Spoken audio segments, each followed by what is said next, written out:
홍콩에 머물고 있는 동안에 거기 한 앵글리칸 처치, 성공회로 돼 있죠. 우리나라에서는. 거기서 예배를 드렸습니다. 아주 복음적인 설교였고 예배 흐름이 그러했습니다. 대표 기도를 한 교인이 하는데 강구의 제목 중에 첫 번째 나왔던 게 한국 교회였습니다. 한국 교회의 리더십을 주시고 그거는 다 듣는 얘기니까 별 감흥이 없었습니다. 그리고 그 뒤에 따라 나오는 것이 그 리더십이 변질이 되지 않도록 한국 교회가 각성할 수 있게 해주시고 복음에 민감하게 눈을 뜰 수 있도록 은혜를 베풀어 주십시오. 그리고 그 다음 강구의 제목으로 넘어갔습니다. 흔히 들을 수 있는 기도의 내용이겠으나 그 홍콩에서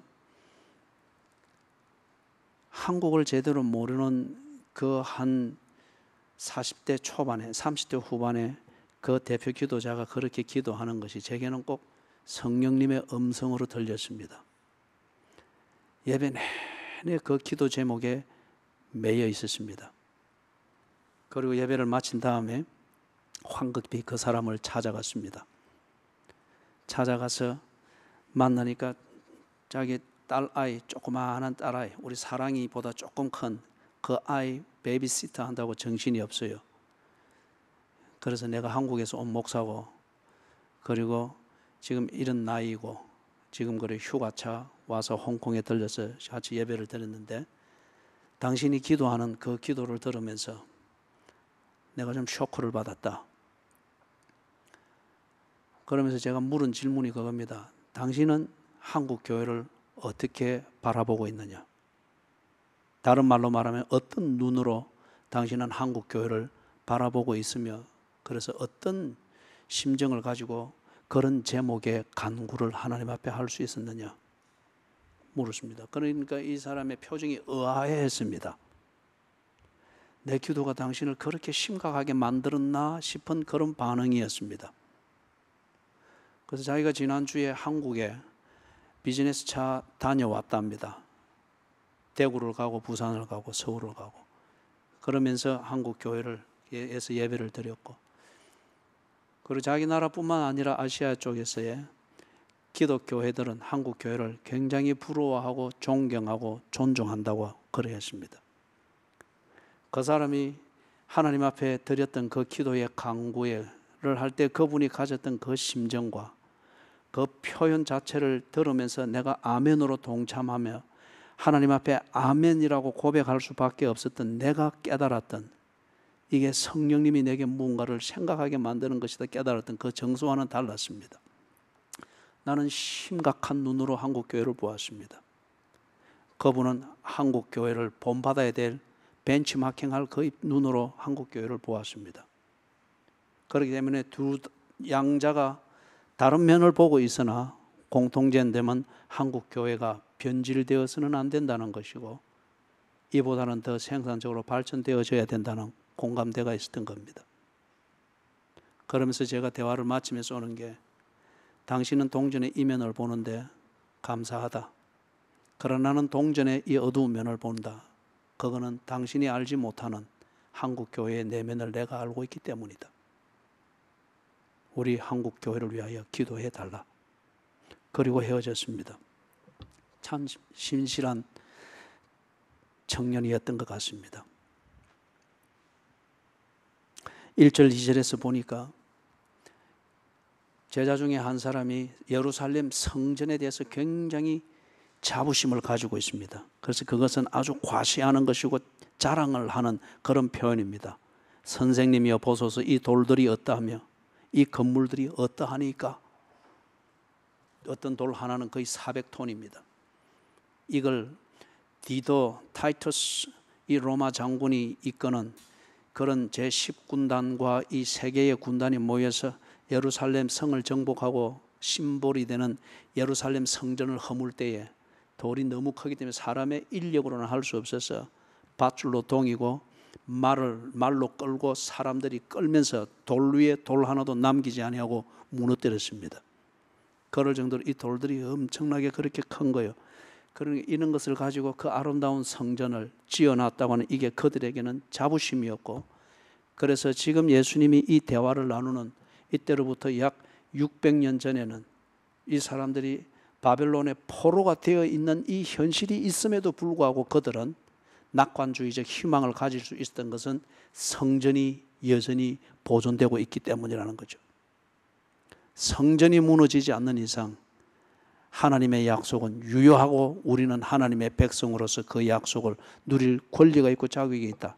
그렇게 낙관주의적 소망을 가졌습니다. 여러분, 기독교의 소망과 희망은 낙관주의가 아닙니다. 낙관주의는 한번 어려움을 겪고 기대했던 바가 틀어지는 순간 바로 죽게 됩니다. 바로 우울증 걸리게 됩니다. 바로 병들게 됩니다. 바로 스스로 폐인이 됩니다. 이게 기독교에서 말하는 낙관주의가 아니에요. 그런 희망이 아닙니다. 그런데 이 유대인들이 그리했고 지금도 이 성전에 대해서 굉장히 자부심이 있습니다. 이 건물들이 어떠하니까? 이런 거 본 적이 있습니까? 2절에서 예수님의 대답은 찬물을 끼얹는 것 같습니다. 이런 걸 볼 때 예수님이 참 사람을 다루는 기술이 그렇게 좋지 않았던 것 같습니다. 곧대로 말하시는 이 그 성향이 예수님께 참 많이 있었던 것 같습니다. 때로는 그게 필요하죠. 그래서 2절에 보니까 이 큰 건물들을 보느냐? 그래, 네가 자랑스럽게 여기는데 이 건물들을 네가 지금 보고 있느냐? 그러나 곧 보지 못하게 될 것이다. 돌 하나도 돌 위에 남지 않고 다 무너뜨려지리라. 건축학적으로 이것이 불가능하다라고 그들이 생각하는 것은 물론이거니와 보다 중요한 것은 신학적으로 하나님이 세운 집이고 하나님의 백성들에게 약속을 보증하는 한 심볼로 준 하나님의 임재가 있는 곳인데 이게 무너질 수가 있다니 그게 말이 되는가? 예수님의 이 간단한 설교가 이들에게 예수에게 관심을 가졌던, 그리고 성전 때문에 동기부여가 깊이 되어 있던 이 교인들을 아주 실망시켰습니다. 그래서 3절 4절에서 이 문제를 해결하기 위하여서 예루살렘 교회에, 어떤 면에서 예루살렘 교회의 창립 멤버로 여겨질 수 있는 이 4명이 옵니다. 베드로, 그리고 요한, 야고보, 안드레. 이 4명을 보니까 누가 기억이 납니까? 어떤 사건이 기억이 납니까? 예수님께서 최초로 제자를 삼았던 사람입니다. 창립 멤버입니다. 예수 교회의 창립 멤버입니다. 이 4사람이 예수님께 조용히 찾아와서 예수님 왜 대화를 그리 하십니까? 왜 설교를 그리 하십니까? 사람들이 조그마한 즐거움을 가지는 그걸 왜 깡그리 부숩니까? 그런 거 살려주고 지켜줘도 예수님이 하실 말씀 다 하실 수 있을 텐데 굳이 그래 하셔야만 됩니까? 분위기 수습차 왔고, 어떤 면에서 보면은 예수님과 그 사람들 사이에 표면상 붉어진 이 껄끄러운 분위기를 한번 중재해 보기 위해서 온 어떤 그런 모습일 수 있습니다. 그래서 2가지 질문을 합니다. 자기들이 이것을 잘 알면 자신들 개인적으로 이것을 이해하는 데 참 유익이 되겠고, 동시에 사람들이 분분할 때에 그것을 대해서 중재하는 데 도움이 되겠다 싶으니 이 질문을 했겠죠. 좋은 마음입니다. 4절에 보니까 질문은 2가지입니다. 어느 때에 이런 일이 있겠습니까? 시점을 묻습니다. 그리고 이 시점이 이럴 때에 우리가 어떻게 짐작할 수 있겠습니까? 징조를 묻습니다. 2가지 질문입니다. 이것은 교인들이 주를 찾을 때 막연히 찾거나 아니면은 그 뭔가 진심을 가지고 찾거나 간에 적지 아니하는 경우에 이 2가지 관심사가 언제나 우리가 신앙생활을 하는 동기가 됩니다. 기도하는 동기가 됩니다. 그 자체가 잘못되었다고 말할 수는 없습니다. 그러나 뭔가 근본적으로 해결이 되어져야 됩니다. 어제 새벽 기도 때에 강조했던 키워드가 심지였죠. 심지가 다른 그러한 상태에서 이 2가지의 질문을 가지고 간다면 이것은 지극히 평범한 종교적인 관심사입니다. 그리고 이걸 미리 알 때에 심지는 엉뚱한데 이것에 대해서 해답을 가지고 있을 때 그는 반드시 히포크리트, 위선자가 됩니다. 종교를 이용해 먹는 자가 됩니다. 예를 들면 이런 거예요. 지 마음대로 하고 싶은 대로 놉니다. 마음대로 놉니다. 하고 싶은 대로 다 합니다. 그리고 주님 올 때가 1992년 10월 며칠 딱 시점을 자기가 알고 있습니다. 그 근처에 가가지고 다 정리를 합니다. 이것은 절대 신령과 진정으로 예배 드림이 아닙니다. 위선입니다. 자, 그래서 사람들이 이것에 대해서 굉장히 관심이 있습니다. 어느 때에 이런 일이 있겠사오며 이 모든 일이 이루어지려 할 때에 무슨 징조가 있사오리까? 두 가지 질문을 하는 것에 대해서 예수님께서 5절 이하에서 설명을 해 나갑니다. 설명을 해 나가는데 대부분은 징조에 대해서 말씀을 하시고 때에 대하여서는 예수님께서 정확하게 대답하지 아니했습니다. 위선을 막기 위해서입니다. 설교는 위선자로 만드는 게 아닙니다. 설교는 위선의 옷을 벗도록 만드는 과감한 수술이기도 합니다. 그게 진리의 힘이죠. 진리가 체질이 되어 있지 않은 인간에게는 그래서 진리가 부담스러운 겁니다. 진리보다는 거짓이 편한 겁니다. 예수님께서 5절 이하에서 징조에 대해서 설명을 하는데 첫 번째 징조가 5절에서부터 8절에 거기서 말하는 징조는 많은 사람들이 와서 자칭 그리스도라고 하면서 미혹하는 이 일들이 만연해진다고 합니다. 많은 사람이 내 이름으로 와서 6절에 이르되 내가 그러하여 많은 사람을 미혹하리라. 여기서 미혹하는 것은 종교의 이름으로, 기독교의 이름으로, 말씀을 딱딱 쪼갠다는 이름으로, 여기에 가면은 뭔가 영성이 풍부하다는, 듣기에는 명분이 있고 옳은 소리 같으나 내용이 없습니다. 이걸 보고 우리는 미혹이라고 합니다. 자기가 그리스도라고 합니다. 거기에 구원이 있다고 합니다. 거기에 참된 하나님의 응답이 있다고 하고 거기에 참된 예배가 있다고 합니다. 말 그 자체는 옳게 들립니다. 그러나 내용이 없습니다. 그대로 가게 될 때에 복음과 멀어지며 오히려 복음이 낯설어지며 신령과 진정으로 예배 드리는 것이 불편하고 답답하고 이게 내가 신앙생활하는 목적이 아닌 것처럼 여겨지게 만드는 낯선 체질로 만들어버립니다. 그게 미혹입니다. 듣기에 좋은 소리를 따르지 말고 우선 나를 합리화해주는 그 이론들을 따르지 말고 불편할지라도 성경을 배우십시오. 그래서 이것을 미혹을 하기 위하여서 분위기를 조장을 하는데 그 조장하는 분위기가 아주 보편적이고 사람들에게 아주 쉽게 영향을 미치는 그런 소재를 가지고 하죠. 8절 9절입니다. 전쟁의 소문을 퍼뜨립니다. 천재지변의 소문을 퍼뜨리며 천재지변은 일어날 수밖에 없습니다. 그런데 이 천재지변에 어떤 종교적 의미를 부여하면서 그 종교적 의미를 해결할 수 있는 자가 나이며 내 교회이며 우리 방식으로 신앙생활하는 것이라고 하는 이 해석이 문제라는 말이에요. 지진이 있고 기근이 있으리니 이는 재난의 시작이라. 거기에 해석이 붙고 의미가 붙으면서 미혹이라는 이러한 결과물들이 만들어집니다. 사랑하는 여러분, 여기 지금 7절, 8절에서 말하는 이러한 현상들, 이게 우리나라도 그렇고 꼭 이 와서 금요일부터 지내볼 때에 지금 아침, 저녁과 낮이 꼭 그런 것 같아요. 꼭 필리핀에 우기에 접어드는 그 시점과 같아요. 우리가 고등어가 잡히던 그 해역이 상당히 올라가 있잖아요. 이제 대구 능금 아가씨는 옛 얘기입니다. 상당히 올라갔잖아요. 이만큼 나라가 더워졌다는 거죠. 아열대 기후 쪽으로 가게 되어지니까.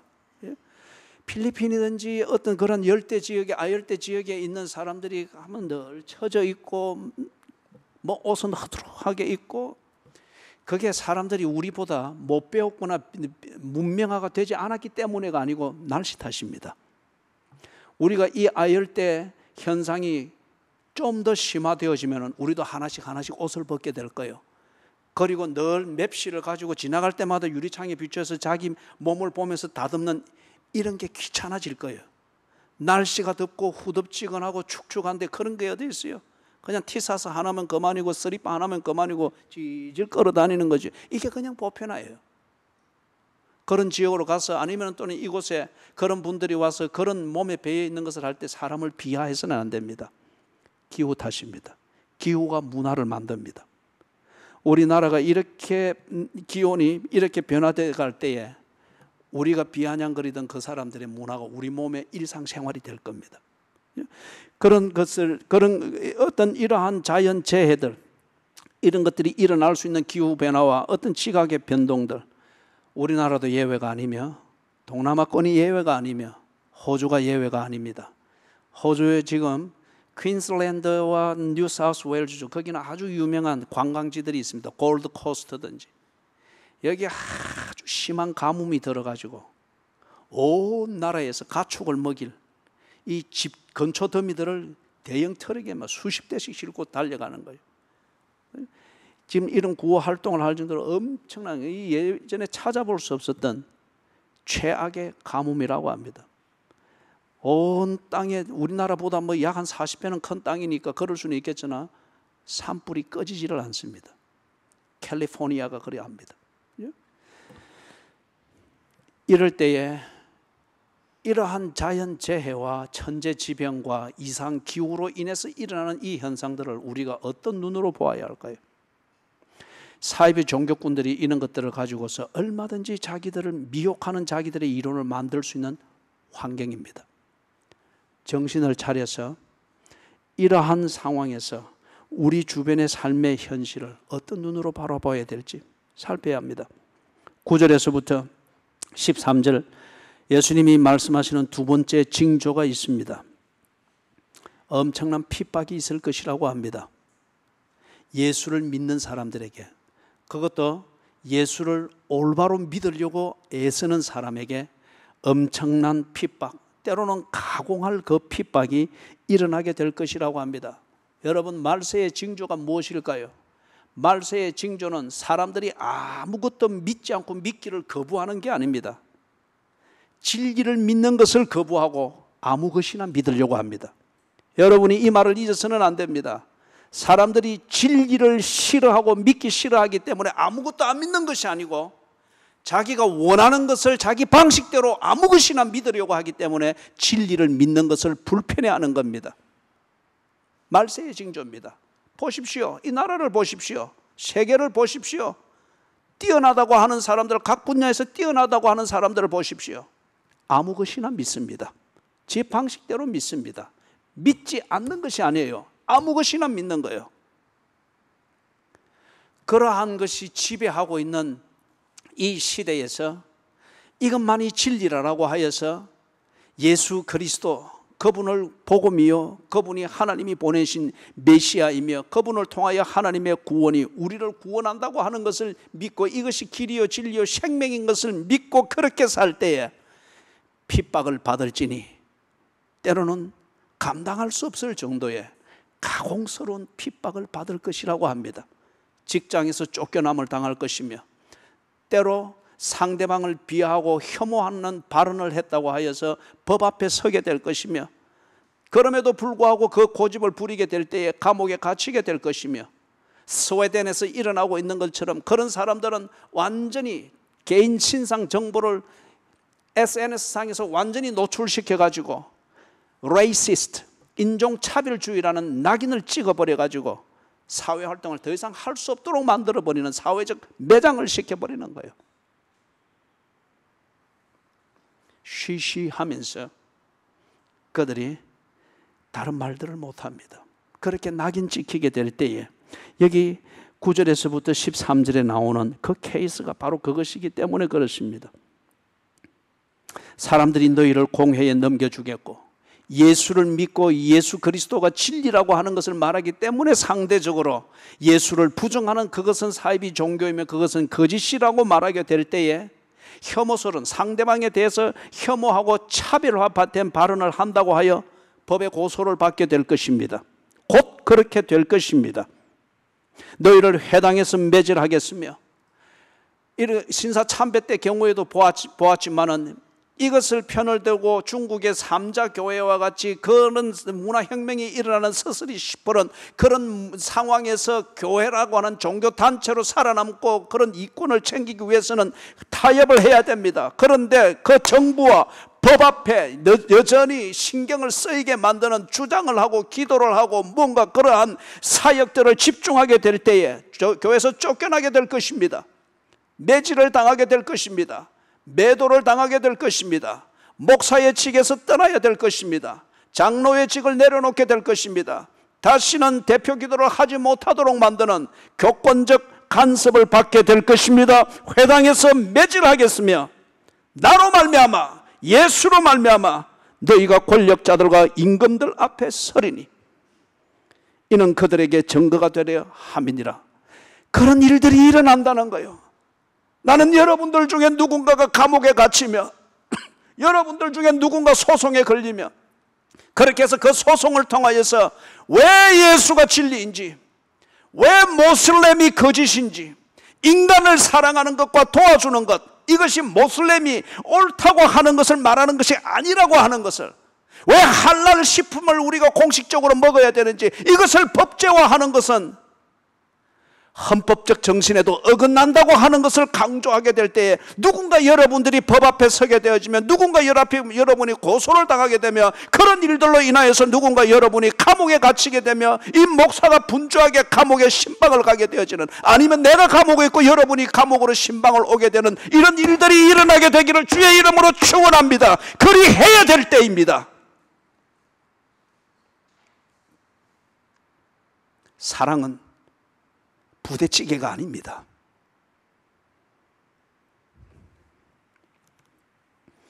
그것이 의미가 있다는 거예요. 이는 그들에게 증거가 되게 하려 함이니라. 이 사람들이 가만히 보니까 자기들이 알아서 복음을 증거하고 진리를 증거할 그러한 지식도 없거니와 의욕도 없거니와 동기부여도 없는 거예요.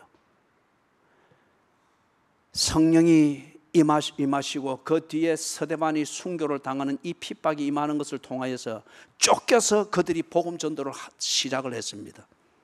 그와 같이 매질을 당하고 공회에 잡히고 권력자들 앞에 끌려가서 그 앞에 서서 변론을 하게 되는데, 이게 하나님의 탁월한 섭리라는 거예요. 복음의 증거가 되게 하기 위함이니라. 알아서 찾아갈 용기가 없고, 알아서 그렇게 할 희생적 정신이 없고, 그럴 소신도 없고 믿음도 없고, 그죠? 예수를 바로 믿고 주를 위하여 고난당하는 것은 고상한 것이나, 그렇게 해서 3일이라도 내가 감금되어 있는 동안에 저 자식들 도시락 못 챙겨주고 하면 어쩌나 하는 이 잔잔한 생각들 때문에 증거하는 것을 거부하고, 이런 환경 가운데에서 믿음을 따라 사는 것을 여전히 마음으로는 원의로 돼 육체로는 여전히 타협적으로 살아갈 때 하나님께서 증거가 되게 기회를 주시겠다는 거예요. 그게 두드리 맞는 겁니다. 임금과 권력자들 앞에 서는 겁니다. 그러지 않고는 그들 앞에 나아가서 법적 항의를 하고 저항을 할 그런 용기도 없고 지혜도 없고 필요도 못 느끼기 때문에 핍박으로 그렇게 만들겠다는 거예요. 징조입니다. 그럴 때에 미리 염려하지 말라고 합니다. 먼저 밑에 거부터 보십시다. 12절에 보니까 이게 우리 한국 상황 아닙니까? 형제가 형제를, 아버지가 자식을 죽는 데에 내주며 자식들이 부모를 대적하여 죽게 하리라. 이게 우리 한국 상황 아닙니까? 예?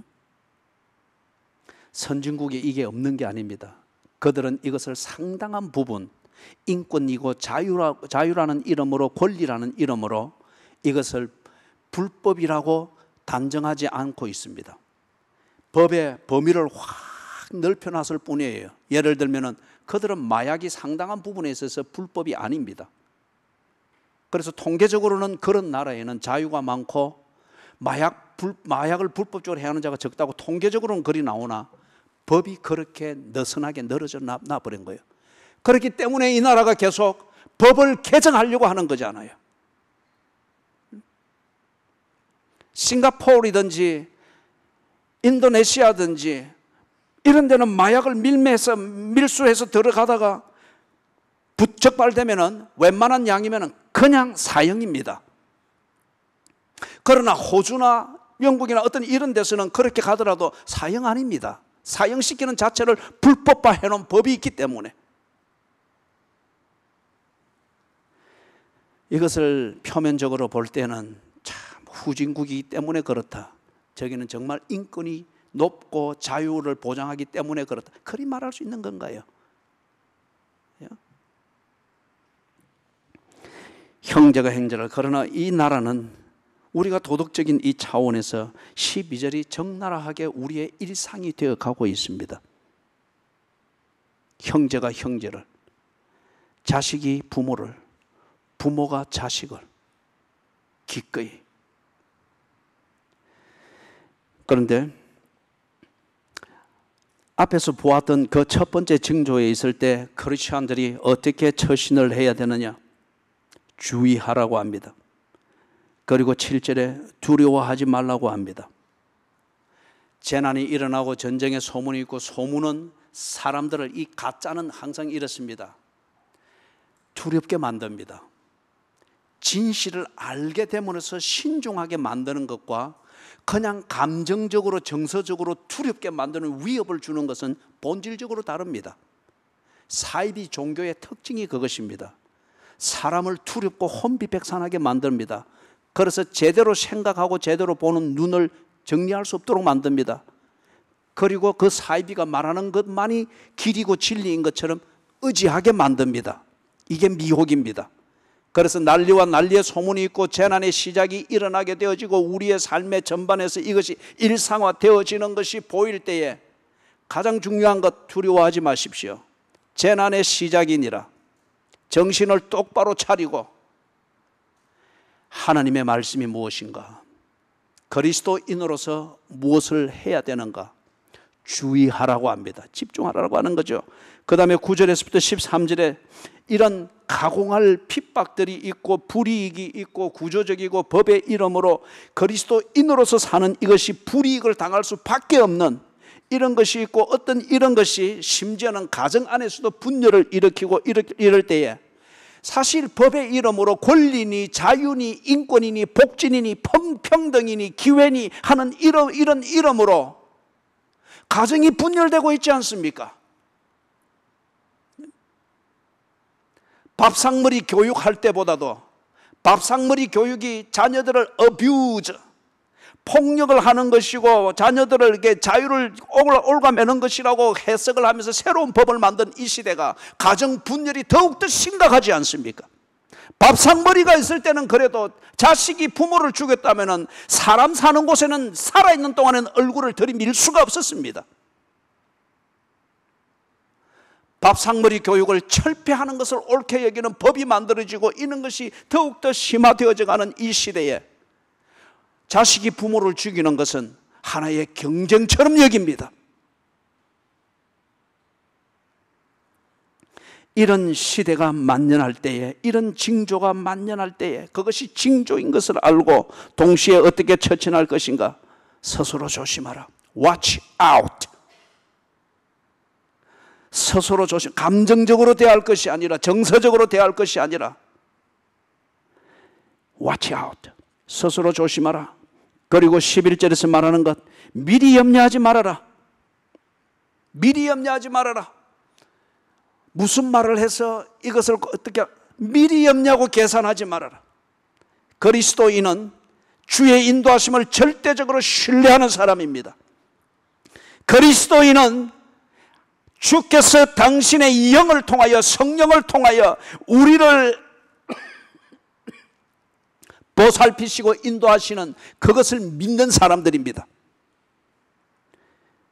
지레 겁먹고 미래 염려하고 지레 계산하여서, 그래서 어떤 잔재주 부리는 그런 종교꾼으로 전락하게 되는 그런 처신을 하지 말아라. 성령께서 네게 주는 그 말을 하라. 이게 뭡니까? 성경입니다. 성경을 읽으십시오.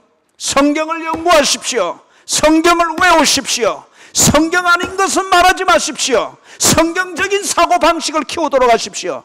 이것이 여러분을 환난 가운데 지켜줄 것입니다. 혼비백산할 만한 그러한 환경이 내가 거주하는 지붕 아래서 넘쳐나게 될지라도 성령이 말하게 하시는 그 말, 성경적 사고방식으로 사리를 분별하고 내 처신을 생각하게 될 때 그리스도인은 결코 부끄러움을 당하지 아니할 것입니다. 그래서 13절에 보니 끝까지 견디는 자는 구원을 받으리라. 신앙은 고집이 아닙니다. 신앙은 고집스러운 성격대로 사는 게 아닙니다. 신앙은 독야 청청 외솔과 같은 그런 것을 말하는 것도 아닙니다. 신앙은 내 믿는 바대로 그리스도의 복음을 믿는 내 믿음을 따라서 처신하는 겁니다. 그게 신앙이고 그게 믿음입니다. 그렇기 때문에 여러분이 믿는 내용을 여러분 스스로 지어내서는 안 됩니다. 절대 여러분이 못 이깁니다. 성경을 읽으십시오. 성경을 배우십시오. 성경을 연구하십시오. 성도의 교제에 힘쓰십시오. 그리고 교회 생활을 통해서 날마다 내가 바르게 배우고 있고 바르게 알고 있는지, 그리고 낙심한 내 몸과 영혼을 채워주는 교회 생활을 통하여서 여러분이 도움을 얻도록 하십시오. 신앙은 성격적인 고집이 아닙니다. 신앙은 어떤 성격에서 나는 그러한 도덕주의자적 그런 처지 이런 게 아닙니다. 신앙은 말 그대로 하나님을 절대적으로 인격적으로 절대적으로 신뢰하는 겁니다. 하나님이 그리하라 하시니 그리합니다. 성경이 그리해라 했으니 내가 그리합니다. 이게 성경적으로 옳기 때문에 내가 그리합니다. 이게 신앙입니다. 끝까지 견디는 자는, 신앙의 문제 때문에 그런 가공할 핍박이 있고 불이익이 있고 구조적으로 법적으로 문화적으로 옥죄어오는 이때에도 그러면 문화에 편성해야지, 법이 이러니까 그렇게 맞춰가야지. 여러분, 기회주의자적 처신은 언제나 그게 옳게 여겨집니다. 당장 편한 뭔가 피드백이 오기 때문에 그런 거죠. 그런 것을 구별하며 그것을 저항하며 그리스도인이기 때문에 나는 내 그리스도인의 신앙 생활을 지키는데 옳은 이 수요일 저녁에는 교회를 갑니다. 기꺼이 자리를 털고 일어날 수 있는 것, 그럴 때에 견뎌야 되는 핍박이 있고 조력이 있고 불이익이 있습니다. 그럼에도 불구하고 끝까지 견디는 자, 그는 구원을 얻을 것이니라. 14절에서부터 23절에서 예수님께서 말씀하시는 세 번째 징조입니다. 큰 환란이 있을 것이라고 합니다. 전쟁의 흉흉한 소문, 어떤 시대의 패러다임이 바뀌는 과도기에서 오게 되는 굉장한 혼란들, 어떤 이런 것들이 그냥 소문만이 아니라 실제적으로 오게 되는 그 때가 있다고 합니다. 그렇게 될 것이라고 합니다. 그 징조 중에 하나로 멸망에 가정한 것이 서지 못할 곳에 선 것을 보거든. 이스라엘의 역사에서 대표적으로 예를 들면은 셀루시드 왕조의 통조를 받을 때 안티오코스 4세가 예루살렘 성전 안에 제사를 드리고 하던 그 중심 제단을 치우게 하고 그 자리에 제우스 신상을 세우게 했습니다. 그리고 그 자리에 유대인들이 율법적으로 혐오하는 짐승인 돼지의 목을 따고 그 피를 받아서 그 제단에 부어버렸습니다. 멸망할 것이 멸망에 가정한 것이 서지 못할 곳에 섰습니다. 그리고 예수님이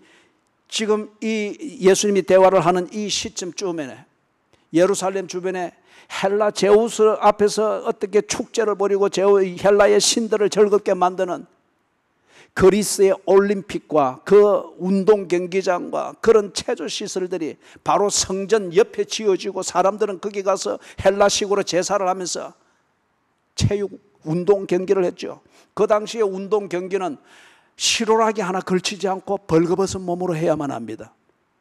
그것이 신들이 즐거워하기 때문에 인간이 벌거벗은 이 모습이 가장 아름다운 것이라 신들이 그렇게 평가한다고 하여 운동 경기를 하는 대표 선수들은 시로랑이 하나 걸치지 않고 그렇게 했습니다. 이게 현실적으로는 퇴폐를 불렀습니다. 부끄러운 줄 모르는 성적 타락을 불렀습니다. 성전 옆에 이것이 지어지고 이런 문화가 갈수록 선진화라는 이 이름으로 인권을 더욱더 고양시킨다는 이름으로 예루살렘에 확확 퍼지며 많은 성직자들이 그것을 주장하면서 성직자들이 두 패로 딱 나누어져 버린 거예요. 유대의 율법을 지키는 보수주의적 성직자들과 새로워져야 된다, 열린 예배를 드려야 된다, 문화화된 예배를 드려야 된다, 선진화되어야 된다라고 하여서 그리스도의 그 문화를, 종교의 이름으로 들어오는 그 문화를 그대로 받아들인 소위 말해서 진보적인 성직자들로 딱 나누어져 버렸습니다. 이게 유대 역사에 피를 흘리는 것이 끊임없이 이어졌던 유대 역사를 만드는 근본 원인이었습니다.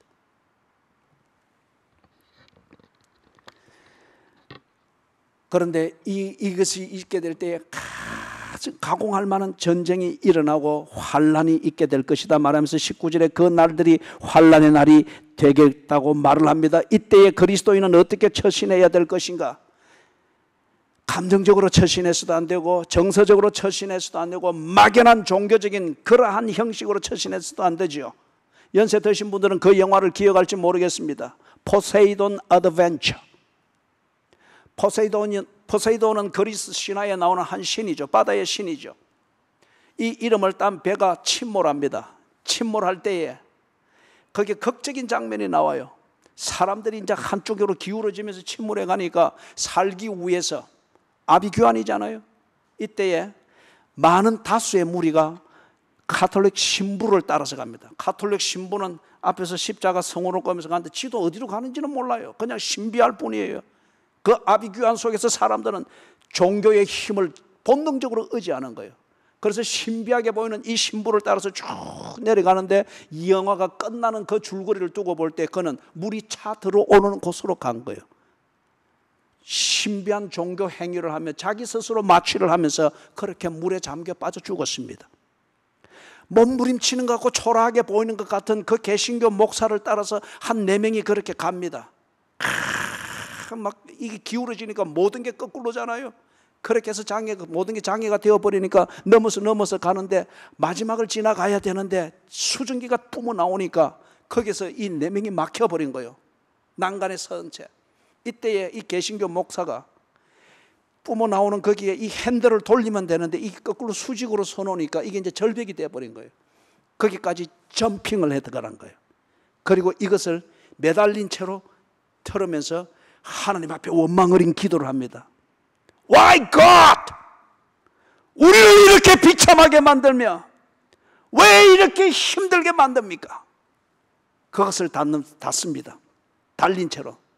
닫는데 열려있는 동안에 나오는 이 수증기, 그 고열을 꼭 용접기에서 나오는 불을 받듯이 받으면서 익어가면서 이것을 닫고 그리고 떨어져 죽습니다.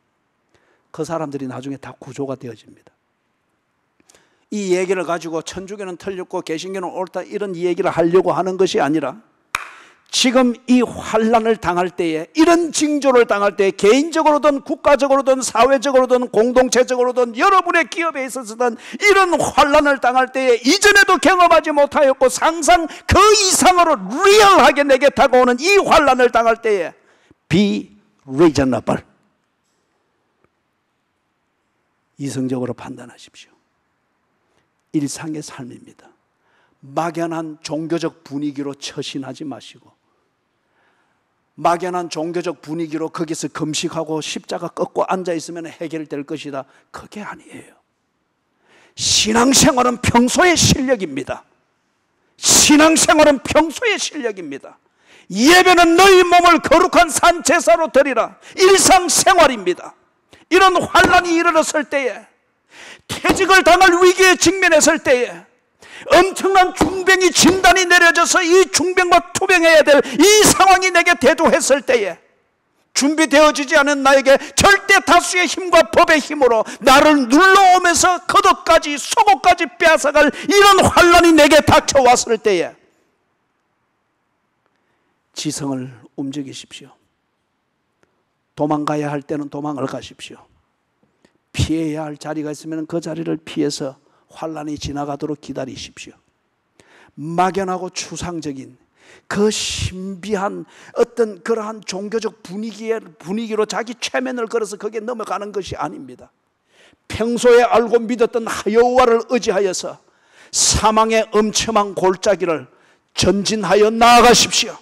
내 눈에 보이는 빛은 없어도 터널 밖에서 배우고 믿었던 그 하나님이 터널 안에서도 이끌고 계신다고 하는 것을 믿고 조심히 발을 디디고 조심히 벽을 더듬고 그리고 빛을 향하여서 희망과 의지를 가지고 내 자식들을 살리겠다고 하는 이 분명한 엄마와 아버지의 지극히 정당한 그러나 몸부림과 같은 그 의지를 가지고 걸어 나가십시오.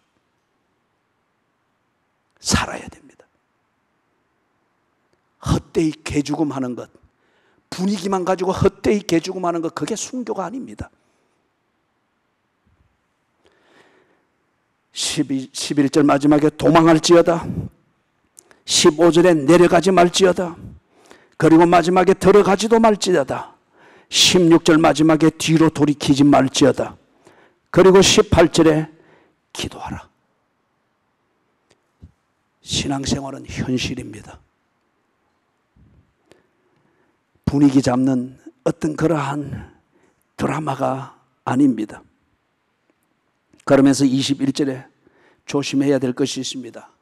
그 영화에서 보여주었던 것처럼 사람이 혼비백산이 되어지면 신비한 어떤 분위기에 무책임하게 자기를 맡겨버립니다.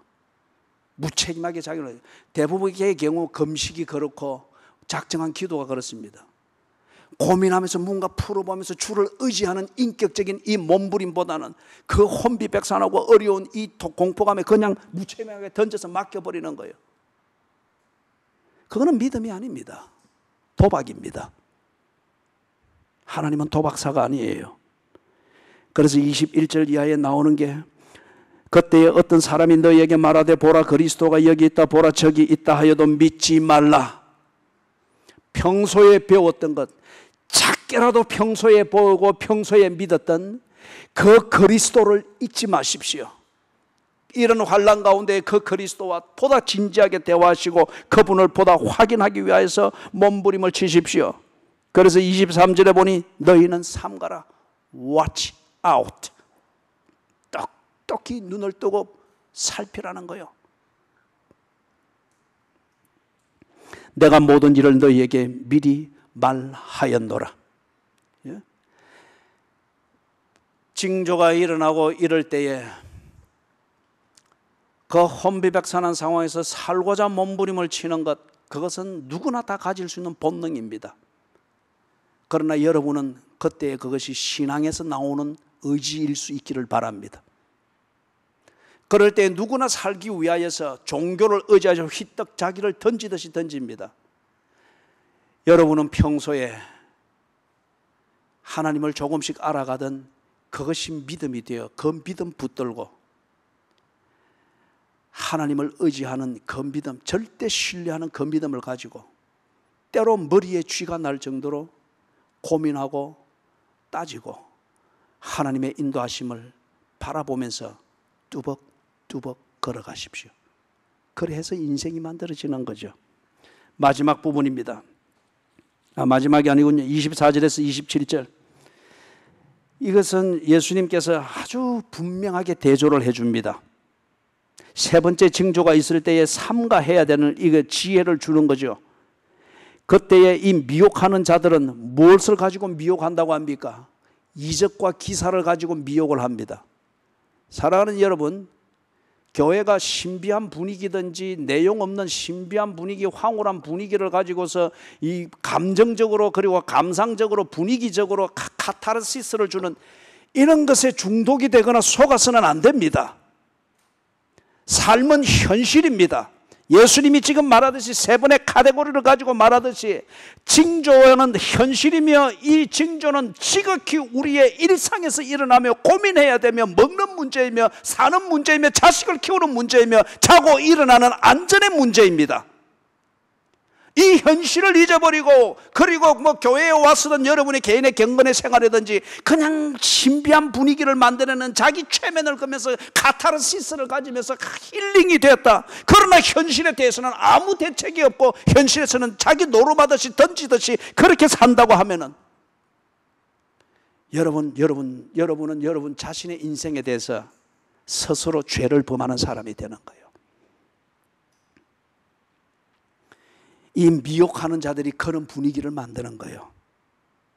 현실을 보지 못하도록 만들고 신비한 분위기에 끌려 거기가 물속으로 처박히는 그 방향인지도 모르는 채 신비한 분위기로 성호를 꺼면서 그 의지하는 신비한 분위기 때문에 두렵기 때문에 무조건 의지하는 이 한 무리를 끌고 그냥 물속으로 들어가 버리는 거잖아요.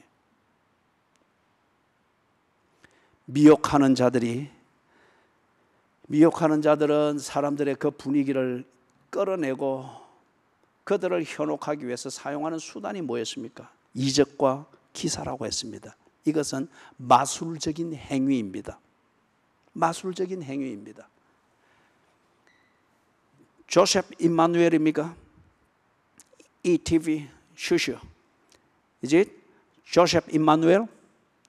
그 아프리카에서 아주 요즘 아주 화제가 되고 있는 이적을 행하는 부흥사가 있죠. 뭐 다리가 짝짝인데 한쪽이 쑥쑥쑥 나와서 뭐 고쳐졌다 하고, 그죠? 휠체어를 타고 왔는데 휠체어 걸고 막 들어. 옛날에 우리 조영규 목사님 뭐를 했듯이 이적이 있을 수 있습니다. Then so what? 네? 진리입니다. 그래서 예수님이 24절에서부터 27절에 비교를 해주는 거예요. 그들은 이적과 기사를 가지고 한번 확 익사이팅하게 만들고 막 흥분하게 만들고 사람이 흥분하게 되어지고 신비감에 빠지면 현실을 다 잊어버립니다. 그게 옳은 줄 알고 그냥 그렇게 가는 거예요. 그런데 예수님께서 24절 27절에서 뭐라고 말합니까? 나는 그런 미혹하는 자가 아니다. 진리는 그런 것이 아니다. 진리는 뭡니까? 삼라만상을 움직인다는 거예요. 해가 빛을 잃고 달이 그 빛을 내지 아니하고 별들이 캄캄할지라도 진리를 선포하신 하나님께서는 삼라만상을 창조의 원리대로 움직이며 해가 있어야 될 자리, 달이 지나가야 될 길, 별이 반짝거려야 될 그 조명과 그 자리를 하나님은 지키신다는 거예요. 그리고 땅 끝에서부터 미혹하는 자들은 내가 먹잇감이 있는 그 사람이 있는 곳에서 그 사람을 유혹하게 할 수 있는 눈속임의 마술과 같은 이적을 일으키나 인생의 내용과 질과는 아무 상관이 없는 이적을 일으켜서 사람을 혹하게 만드나 하나님은 그렇지 않다는 거예요. 땅 끝에서부터 하늘 끝까지에 이르러서 사람들을 불러 모을 것이라고 합니다. 천사들을 움직일 것이라고 합니다. 그들은 미혹하여서 사람을 자기에게 오게 만드나 하나님은 불러 모으신답니다.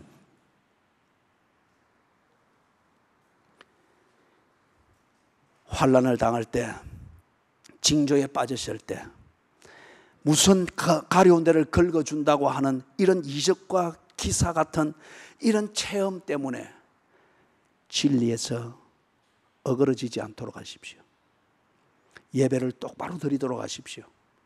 짧은 다리가 길어진들 그것 가지고서 예배에서 금방을 떨고 그 그리스도인답게 사는 삶에서 삐뚤어지게 된다고 하는 것 같으면 차라리 한쪽 다리 짧아서 하나님을 의지하는 그 삶 속에 사는 게 낫습니다. 28절에서부터 37절 마지막 부분입니다. 이 세대가 지나가기 전에 이 일이 다 이룰 것이라고 합니다. 30절에. 여러분, 그때 그 죄악상들이 유대 땅과 예루살렘에 가득했기 때문에 하나님이 개입하여 이 징조들을 일으킬 수밖에 없었다고 하면은 지금 이 시대에 바로 그 죄악상들이 있고 우리 스스로 그것을 회개하고 뉘우칠 자정의 능력을 잃었다고 하면은 하나님은 이 시대에도 그렇게 개입하실 것입니다. 히브리스의 그 말씀을 믿죠. 하나님은 예수는 어제나 오늘이나 영원토록 동일하시니라. 그때 그 죄악상들이 예루살렘에 가득했고 그들이 그것을 스스로 깨닫고 뉘우치고 돌아설 수 있는 그 믿음과 체질이 없었기 때문에 하나님이 개입하셔서 그들을 바로 잡으셔야만 했다고 하면은, 오늘 우리에게 그들과 같이 형제가 형제를, 부모가 자식을, 자식이 부모를 죽이는 것을 수단과 편리하게 사는 그 길로 여기면서 천연덕스럽게 행하고 있을 때, 그리고 이런 것에 대해서 교회나 그리스도인들이 아무런 소리를 내지를 못하고 오히려 방관하며 흉내를 내려고 하는 이 시대가 그들과 똑같을 때, 어제나 오늘이나 영원토록 동일하신 하나님, 사랑이신 하나님이 그때에도 그렇게 하여 그들을 정리하셨던 것처럼 이 시대도 그렇게 하실 것입니다. 이 일이 다 일어나니라. 그래서 37절까지 보니 예수님이 결코 그 시간을 말하지는 않습니다. 그때가 1992년 10월일 것이다.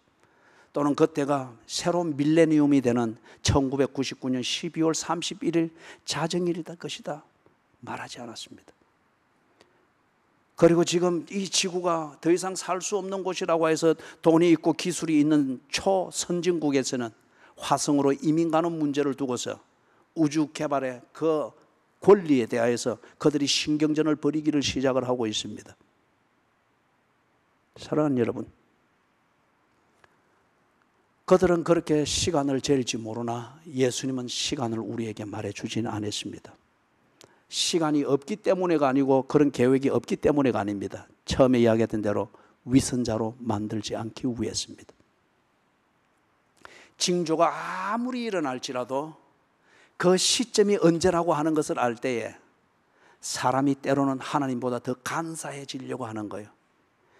그 징조들 속에서 자기 하고 싶은 거, 즐기고 싶은 거 다 즐기고 놀면서 그 때가 딱 되었을 때에, 그죠?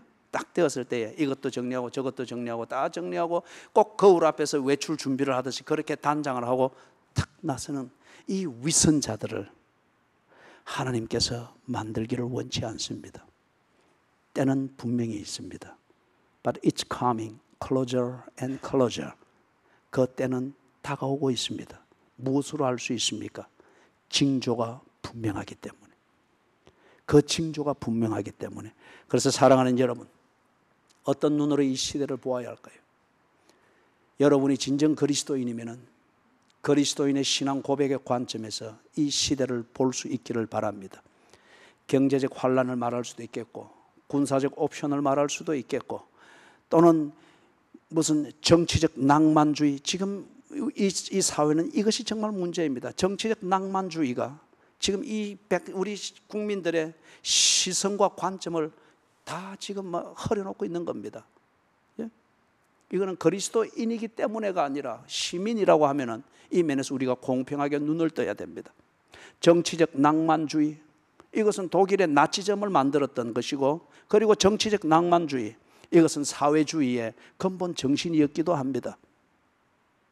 우리끼리, 우리 민족끼리 말은 정말 낭만스럽습니다. 그러나 우리 민족끼리 이렇게 될 때에 국가라는 실체는 없어집니다. 이 문제에 대해서 우리가 구별해야 합니다. 민족도 중요하나 국가도 중요합니다. 어떤 눈으로 볼 것인가? 이런 시사에 대해서 눈을 뜨는 것은 시민의식입니다. 이 시민의식이 결코 한 국가를 바로 잡을 수는 없습니다. 체제의 변화를 만들 뿐입니다. 우리가 정말 국가를 바로 세우고 바른 시민의식을 가지고 하나님이 내게 주신 이 삶에 바로 살기 위하여서 어떤 눈을 가지고 이 시대를 바라보려 할 것인가? 그리스도인의 신앙 고백으로 돌아가십시오.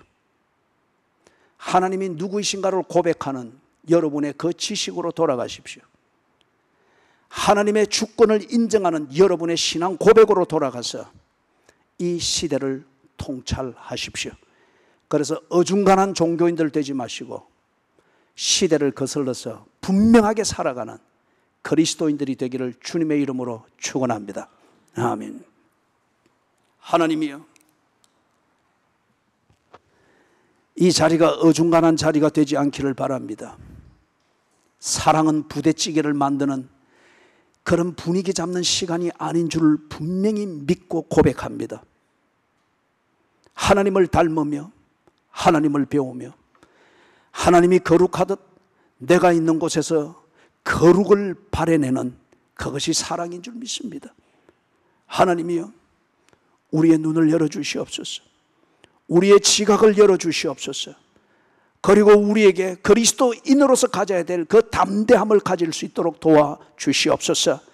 그래서 징조는 분명하되 그 징조를 말씀하시는 주를 순종하는 신앙생활은 흐릿해지고 기회주의자의 처신으로 전락되어지는 이 비참함이 없게 해 주시옵소서. 나라를 구해 주시고 그리고 나라를 구하는 데 있어서 정말 있어야 될 그런 교회들, 그리스도인들이 되게 해 주시옵소서. 예수님의 이름으로 간절히 기도드리옵니다. 아멘. 자리에